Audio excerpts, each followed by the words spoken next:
கன்னட நடிகை காவ்யா கவுடா மற்றும் அவரது கணவருக்கு எதிராக தொடரப்பட்ட வழக்கிற்கு இடைக்கால தடை விதிக்கப்பட்டுள்ளது. 100 கோடி ரூபாய் சொத்துக்காக அண்ணன் தம்பிக்குள் நடக்கும் மோதலின் பின்னணி என்ன? கன்னட டிவி சீரியல்களில் நடித்து வந்தவர் காவ்யா கவுடா. 33 வயதான அவர் பெங்களூர் ராமமூர்த்தி நகரில் கணவர் சோமசேகர் மற்றும் 2 வயது மகளோடு வசித்து வருகிறார்.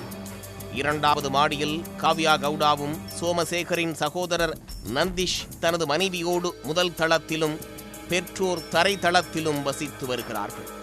அவர்களுக்கிடையே கேஆர்புரம் பகுதியில் இருக்கும் சுமார் 100 கோடி ரூபாய் மதிப்புள்ள சொத்துக்கள் தொடர்பாக நீண்ட காலமாக பிரச்சனை இருந்து வருவதாக தெரிகிறது. இந்நிலையில் மக்களை பார்த்து கொள்ள சுமா என்ற பெண்ணை வேலைக்கு வைத்திருக்கிறார் காவ்யா கவுடா. பணிப்பெண் தொடர்பாக குடும்பத்தாரிடையே வாக்குவாதம் இருந்ததாக கூறப்படுகிறது. இந்நிலையில் ஜனவரி 26ஆம் தேதி பிரேமாவின் தந்தை ரவிக்குமார் தங்களின் வீடு புகுந்து தனக்கு பாலியல் பலாத்கார மிரட்டல் விடுத்ததோடு கணவர் சோமசேகரை கத்தியால் குத்தியதாகவும் காவ்யா தரப்பில் புகார் அளிக்கப்பட்டது. ரவிக்குமார் தாக்கியதில் காயமடைந்த சோமசேகர் மற்றும் காவ்யா கவுடா ஆகியோர் தனியார் மருத்துவமனையில் அனுமதிக்கப்பட்டனர்.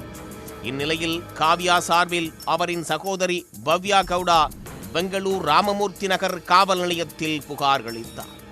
அந்த புகாரின் பேரில் போலீசார் வழக்கு பதிவு செய்துள்ளார்கள். மேலும் நந்திஷ் குடும்பத்தார் தரப்பிலும் போலீசில் புகார் அளிக்கப்பட்டது. இருதரப்பு புகார்கள் குறித்து போலீசார் விசாரணை நடத்தி இருதரப்பிலும் வழக்கும் பதிவு செய்யப்பட்டது. இந்நிலையில் சொத்துக்காக எந்த பிரச்சனையும் செய்யவில்லை என்றும் கணவரின் அண்ணன் மனைவி தரப்பினரால் தாக்கப்பட்டதோடு அவர்கள் தரப்பில் அளித்த பொய் புகாரில் வழக்கு பதிவு செய்யப்பட்டதாக கூறி காவ்யா நீதிமன்றத்தை நாடினார். அந்த வழக்குக்கு தடை விதிக்க வேண்டுமென்றும் அவர் கோரியிருந்தார். இந்நிலையில் வழக்கை விசாரித்த உயர்நீதிமன்றம் காவ்யா கவுடா மற்றும் அவரது கணவருக்கு எதிராக தொடரப்பட்ட வழக்கிற்கு இடைக்கால தடை விதித்துள்ளது. உடனுக்குடன் செய்திகளை தெரிந்து கொள்ள சன் நியூஸ் பெல் ஐகானை கிளிக் பண்ணுங்க.